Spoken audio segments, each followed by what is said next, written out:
What about it, CoryC? Here's your loyal patriot leader. I became president of the United States and was the best president ever for Israel and for the Jewish people by far. Nobody was like. I gave them Golan Heights. I gave them the Abraham Accords. I recognized the capital of Israel and opened the embassy in Jerusalem. And most importantly of all, I terminated the Iran nuclear deal, which was the worst deal ever made in the history of Israel, in the history of the Middle East. I was there 4 years, gave them billions and billions of dollars. I was the best friend Israel ever had. And still in 2020, now I've done all these things, so now Jewish people have no excuse. I got 29%. I went from 25 to 29%. Think of that. Honestly, you didn't treat yourselves well. You didn't. It was a terrible thing.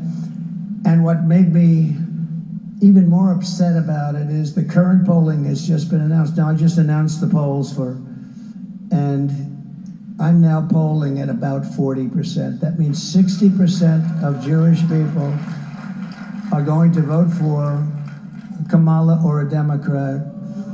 And honestly, you ought to have your heads examined. You ought to have your heads examined. And those votes may be necessary for us to win. I say us to win because we're in this together. But who are these people? Who are the 60% that would vote?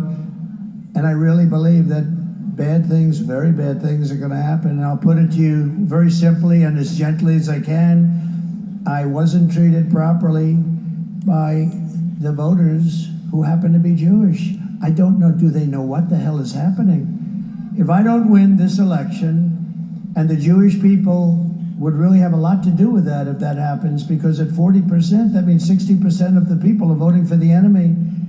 Israel, in my opinion, will cease to exist within 2 years, and I believe I'm 100% right. You know, there's a hat that comes out, Trump was right about everything, and I believe I'm right. And that's a hell of a thing to say, but I believe I'm right. If I do win, Israel will be safe and secured. We will stop the toxic poison of anti-Semitism from spreading here. All over America, it's spreading. It's spreading like it's never spread before. I've never seen anything like it. I really believe it would be obliteration, and it'll happen quickly, too. It's very close to happening. With your vote, we will reject anti-Semitism in our schools, reject it in our foreign policy. We will reject it in our immigration system. But all of that starts with rejecting Kamala Harris at the ballot box.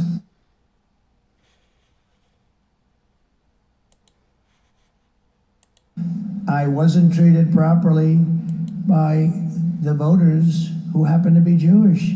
I don't know, do they know what the hell is happening? If I don't win this election, and the Jewish people would really have a lot to do with that if that happens, because at 40%, that means 60% of the people are voting for the enemy. Bow to Zog. God bless.